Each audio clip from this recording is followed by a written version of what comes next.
Coming up on DITV, we'll give you the latest on the Austin bomber suspect. And later, we'll show you how one Iowa City exhibit is spreading awareness for endangered species. We have highlights from baseball's walk-off victory over Loras College last night, as well as the results from the Iowa softball's home debut. The rain isn't the only thing that won't go away. Stay tuned for more on weather. All that and more coming up on this Thursday morning edition of DITV. Don't go anywhere. DITV starts right now.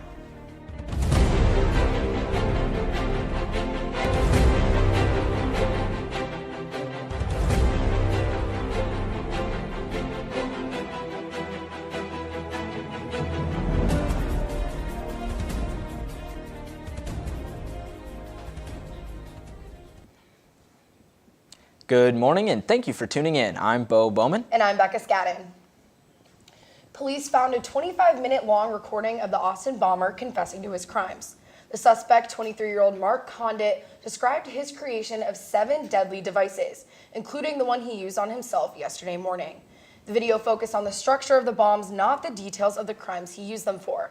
All 7 of the devices described in the video have been accounted for. Last night, the Iowa legislature sent Governor Kim Reynolds a bill that would cut millions of dollars from Iowa's public universities. The reductions are needed to balance the state's $7.2 billion budget for the fiscal year that ends on June 30th because of a decrease in state revenue. The Iowa Board of Regents will take on an $11 million budget cut, which will affect all universities in Iowa, like the University of Iowa and Iowa State, but not Northern Iowa. Senator Joel Boken from Iowa City warned Republican lawmakers and the governor that this legislation will result in a tuition increase for every student at those schools. A campaign group for UI student government is under scrutiny for comments its presidential candidate made years ago. Envision Iowa's presidential candidate Kyle Apple made Facebook posts in high school referencing rape and degrading women.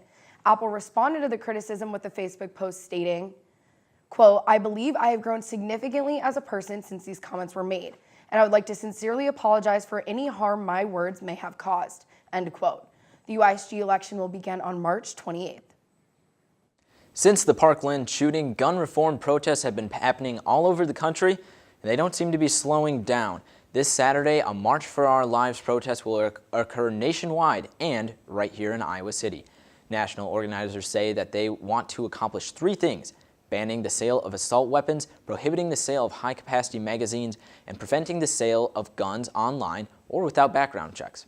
The Iowa City students will begin their march at College Green Park at 11 a.m. and march to the Pentecrest around 1 p.m. The students and members of the community participating want legislators to know that their protest will not end anytime soon. The Nazi graffiti found in the pedestrian tunnel on the west side of campus has been covered with white paint. Over the past week, the university received reports of Nazi graffiti covering a Unity mural. The artists of the mural are university students. Despite the hateful message of the graffiti, one of the artists said that the aggressors did not succeed in their mission to spread hate. The artists plan to meet with the university soon to discuss a way to fix the mural. DITV reported earlier this week that one species of rhinoceros is facing extinction. But they're not the only animals threatened. The National Geographic Photo Ark in the Old Capitol Museum sets out to raise awareness and funds to keep animals safe. DITV's Junhyuk Kim visited the exhibit. Preserving the environment and wildlife is one of human beings' missions to let the world be healthy. National Geographic Photo Ark in Old Capitol Museum reminds that mission to us. When you enter the exhibition, you can see various animals that are currently being endangered to become extinct. They're beautiful, and it just helps raise awareness to say, these things are endangered, or they might not be endangered, but just take time and look around and see what's out there. Don't be in such a rush and don't be in such a hurry. Look at this cute mouse. His name is St. Andrew Beach Mouse, but his status is categorized as endangered, which means if you ignore about this creature, this cute mouse could be extinct. The photo ark impresses visitors with its beauty of these animals' appearance, but also tries to educate us that we will no longer see if we do not put effort to save them. And hopefully they'll start conversations about the endangered species and teach people who don't have an idea about Photographer George Sator took pictures of these species from the world's zoos and wildlife sanctuaries. It was a multi-year effort to raise awareness of and find solutions to some of the most pressing issues affecting wildlife and their habitats. Just each one is so unique, and like we as people are unique, and we wouldn't want any of our people to go endangered. So When you remove one, it affects all of us. The photo arc will continue until May 20th in Old Capitol Museum. Reporting from the Old Capitol Museum in Iowa City, Junior Kim, DITV News. Thanks, Junyuk. Well, it's officially spring, but it doesn't seem like this cold weather is going anywhere. No, Bo, and I actually heard that we might be seeing some snow this weekend, so not looking good. Let's toss it over to Gustavo Meyer in our weather studio with more. Thanks, guys. We have a lot of unusual weather on the way. Let's take a look at what we're contesting with. We'll begin with partly cloudy skies. Temperatures will reach a high of 52 degrees and later this evening will lower to 32 degrees. Now let's take a look at our extended forecast. If you are planning on spending a lot of time out this weekend, you might want to reconsider, as we're expecting heavy showers. Friday afternoon will hit the lower 50s and cool down to the lower 30s. In the evening, Saturday won't be any better, as we're met with snow, wind, and rain. Temperatures will start chilly in the 30s and drop to the lower 20s. Sunday will be our chance to salvage what we can. With partly cloudy weather, temperatures will range from the upper 30s and lower to the upper 20s. We're looking at more rainfall Monday and Tuesday. Monday, the temperatures will rise to the lower 50s and dip into the mid 40s. Finally, Tuesday, we'll have our warmest day in a while as we hit the upper 50s and lower into the 30s by nightfall. It's true that spring showers bring May flowers, but we're just not quite there yet. That's your weather for this week. Bo, Becca, back to you guys at the desk. Thanks, Gus. The Iowa City Council has agreed to give owners of the Iowa City Marketplace an extended deadline to meet requirements in order to receive a tax increment finance rebate. The rebate would be worth $1.75 million. The project to improve the shopping center is already well underway, but it's a little behind schedule. The Iowa City Economic Development Coordinator Wendy Ford told the council that owners had not met the tenant occupancy requirement. Marketplace leaders had removed 2 retailers and canceled their leases, which is what caused their occupancy percentage to be so low. Marketplace leadership said they believe the requirements will be met by the new deadline of July 1st. The University of Iowa will bring in a fresh face to serve as the new dean of the College of Law. Kevin Washburn, a former dean at the University of New Mexico School of Law, will begin his new position on June 15th. He will succeed Gail Agarwal, who has been the College of Law dean since July 2010. A notable accomplishment of Washburn's is that he has served on the as a principal advisor to the president on matters involving tribal nations. His appointment can't be finalized until approved by the Board of Regents. Over spring break, students had the chance to travel to different cities in the U.S. to serve different communities in need. DITV News reporter Susanna Kloster has more about one student's experience. As campus is getting back in swing after spring break, Alexia Sanchez shared with me the community she served during her alternative spring break program last week. So this year I got the chance to go to an alternative spring break trip, ASB for short, and we traveled to Denver, Colorado. So my group got to go there, and our topic was immigration. For years now, the University of Iowa has offered programs that go to different states to serve a community outside of Iowa City. Something that I found really cool was that we not only did like service-oriented things during our day, but we also did like cultural events. So we went to like the food pantry and we worked with packaging food for different resources or just like different locations in Denver. This year, there were 16 different locations offered for alternative spring break that the University of Iowa sponsored. So my trip was sponsored through residence education, so housing and dining. And so people that were able to go on the trip were people that live in the residence halls. I'm an RA this year in Stanley Hall and I love it. So I thought it would be a really cool opportunity to not only go there, but also the topic and interacting with first year students too. Reporting for DITV News, this is Susanna Kloster.